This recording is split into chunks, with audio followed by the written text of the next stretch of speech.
दोस्तों, आप सबको नवरात्रि की हार्दिक शुभकामनाएं। जय माता दी। जैसे आप जानते हैं, आज नवरात्रि का द्वितीय रूप है माँ ब्रह्मचारिणी का। ब्रह्म का अर्थ होता है तपस्या और चारिणी यानी आचरण करने वाली। इस प्रकार ब्रह्मचारिणी का अर्थ हुआ तप का आचरण करने वाली। ब्रह्मचारिणी माता दाहिने हाथ में जप की माला एवं बाएं हाथ में कमंडल रहता है। नवरात्र पर्व में दूसरे दिन माँ ब्रह्मचारिणी की पूजा अर्चना की जाती है। वह साधक इसे दिन अपने मन को माँ के चरणों में लगाते हैं।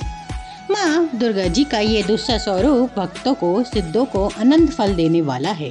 इनकी उपासना से मनुष्य में तप, त्याग, वैराग्य, सदाचार, संयम की वृद्धि होती है। जीवन के कठिन संघर्षों में भी उनका मन कर्तव्य पथ से विचलित नहीं होता।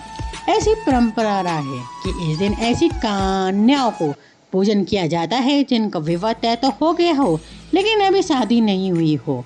ऐसी कन्या का पूजन के पश्चात भोजन कराकर वस्त्र, पात्र आदि भेंट कर माँ ब्रह्मचारिणी को प्रसन्न किया जाता है। तो दोस्तों, चलिए मैं आपको सुनाती हूँ माता ब्रह्मचारिणी की कथा।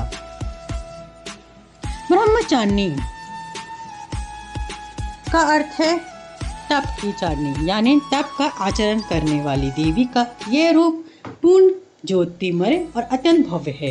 इस देवी के दाएं हाथ के जप की माला और बाएं हाथ में कमंडल धारण किया हुआ है। पूर्व जन्म में इस देवी ने हिमालय के घर पुत्री के रूप में जन्म लिया और नारद जी के उपदेश से भगवान शंकर को पति रूप में प्राप्त करने के लिए घोर तपस्या की थी।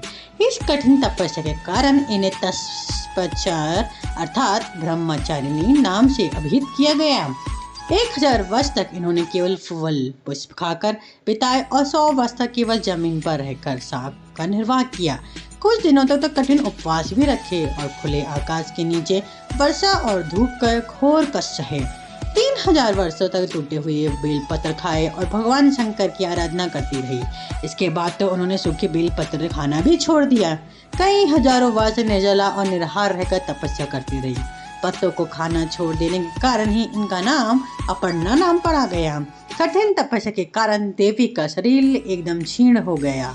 देवता, ऋषि, सिद्धगण, मुनि सभी ने ब्रह्मचारिणी की तपस्या का अभूतपूर्व पुष्प कृतित्व बताया, सराहना की और कहा, हे देवी, आज तक किसी ने इस तरह की कठोर तपस्या नहीं की। यह तुम्हें से ही संभव थी।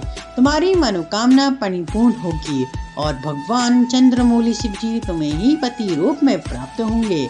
आप तपस्या छोड़कर घट लौट जाओ, जल्द ही तुम्हारे पिता तुम्हें बुलाने आ रहे हैं। बोलो दोस्तों, जय माता दी। आइए दोस्तों, मैं आपको बताती हूँ ब्रह्मचारिणी माता की पूजा की विधि। जैसे आप जानते हैं कि बिना पूजा की अच्छे से विधि न करने से उपवास सफल नहीं होता है।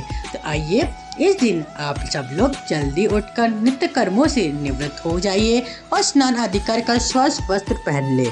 इसके बाद आसन में बैठ जाइए। माँ ब्रह्मचारिणी की पूजा करें। उन्हें फल, अक्षत, रोली, चंदन आदि अर्पित करें। माँ को दूध, दही, अमृत, मधु व शंकर से स्नान करवाइए। माँ को भोग लगाइए। उन्हें पिस्ते की मिठाई का भोग लगाइए। फिर उन्हें पान, सुपारी, लौंग अर्पित करें। माँ के मंत्रों का जाप करें और आरती करें। सच्चे मन से माँ की पूजा करने से वो व्यक्ति को संयम रखने की शक्ति प्राप्त होती है। बोलिए जय माता दी। या देवी सर्वभूते माँ ब्रह्मचारिणी रूपेण संस्थिता। नमस्ते नमस्ते नमस्ते नमो नमः।